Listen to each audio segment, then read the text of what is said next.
Hi guys, so today's lesson is we will talk about how to count in Tagalog or paano magbilang sa Tagalog.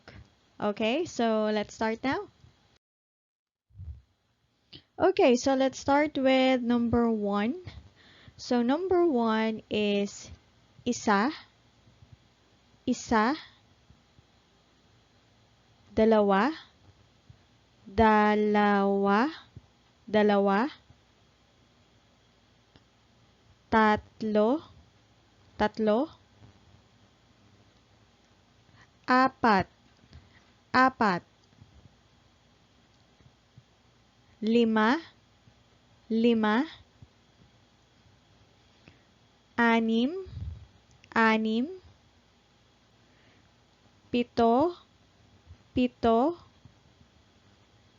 walo, walo, siyam, siyam, sampu, sampu.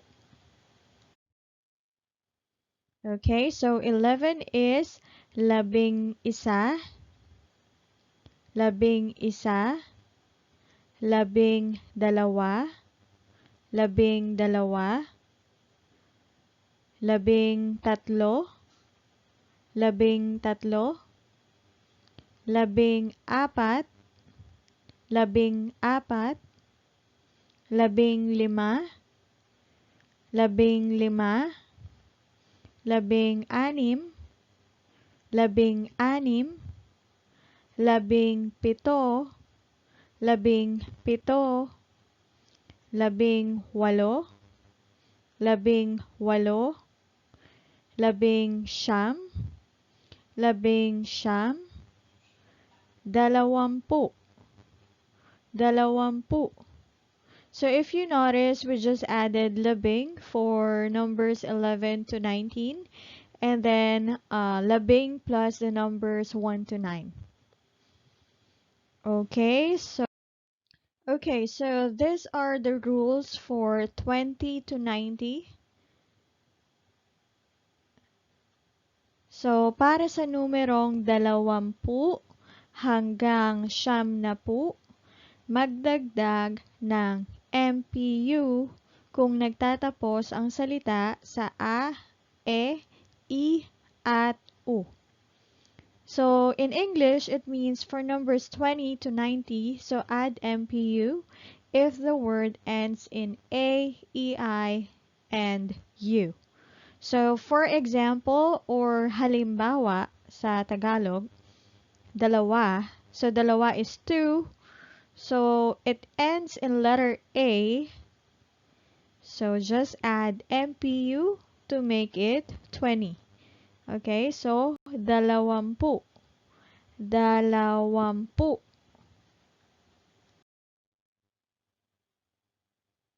Okay, and then the next rule is kung nagtatapos ang salita sa O, palitan ito ng U at magdagdag ng MPU. Okay, so in English, it means if the word ends in letter O, change it to letter U, then add MPU. So earlier for A, E, I, U, or A, E, I, U, we just added MPU, but for letter O or O, we will change it to letter U or U and then add MPU. So halimbawa o example, tatlo. So tatlo means 3 in English. So tatlo, change O to U, so it will become tatlu plus MPU equals tatlumpu. Tatlumpu or 30. Alright, and then for the next rule, at kung nagtatapos ang salita sa katinig, magdagdag ng napu or NAPU. So in English, if the word ends with a consonant, just add N-A-P-U or napu. So, halimbawa or example, apat. So, apat is 4 in English plus napu, N-A-P-U, equals apat napu or 40. So now let's count 20 to 90. So 20 is dalawampu, dalawampu, tatlumpu, tatlumpu, apat na pu, apat na pu, limampu, limampu, anim na pu, anim na pu, pitumpu, pitumpu, walumpu, walumpu, siyam na pu, siyam na pu. Alright, so now let's count for 21 to 30. So 21 is dalawamput isa. So if you notice, dalawampu is 20, and then isa is 1, and then there's a letter T there. So it means at, o sa English ay and. So dalawamput isa means 20 and 1.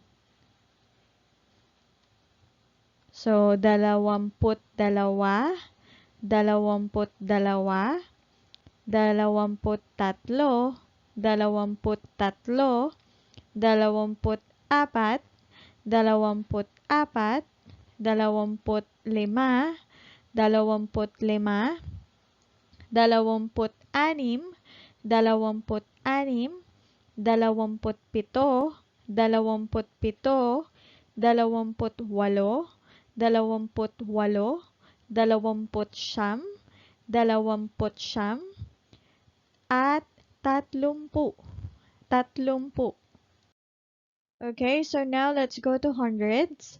So let's start with 100. So 100 is isang daan, isang daan.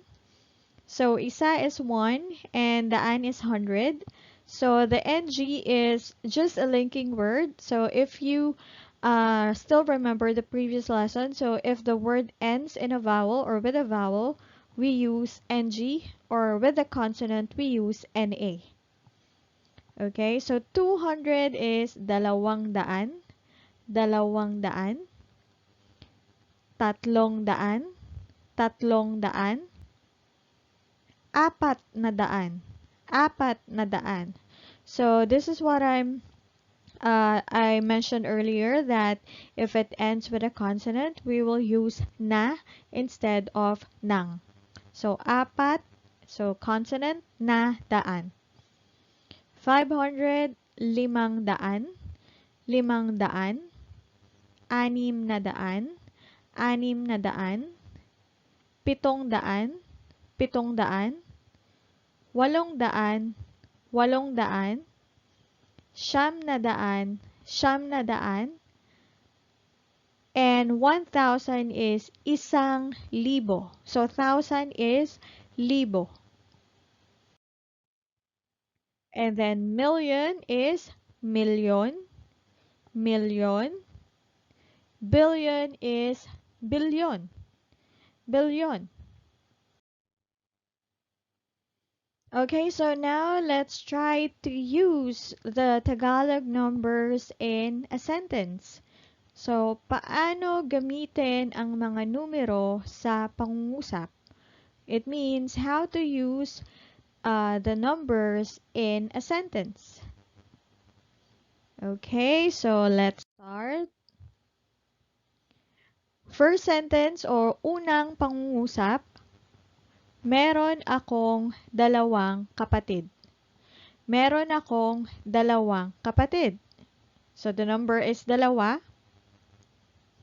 And we linked it to another word, that's why we use NG. So in English, it means I have two siblings. I have two siblings.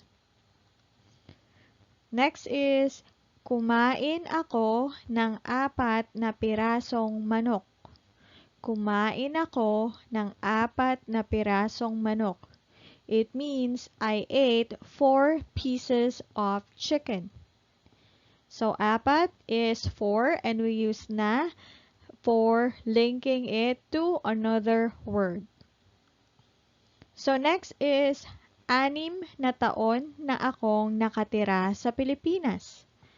6 na taon na akong nakatira sa Pilipinas. So, it means I have been living in the Philippines for 6 years. So, 6 is 6.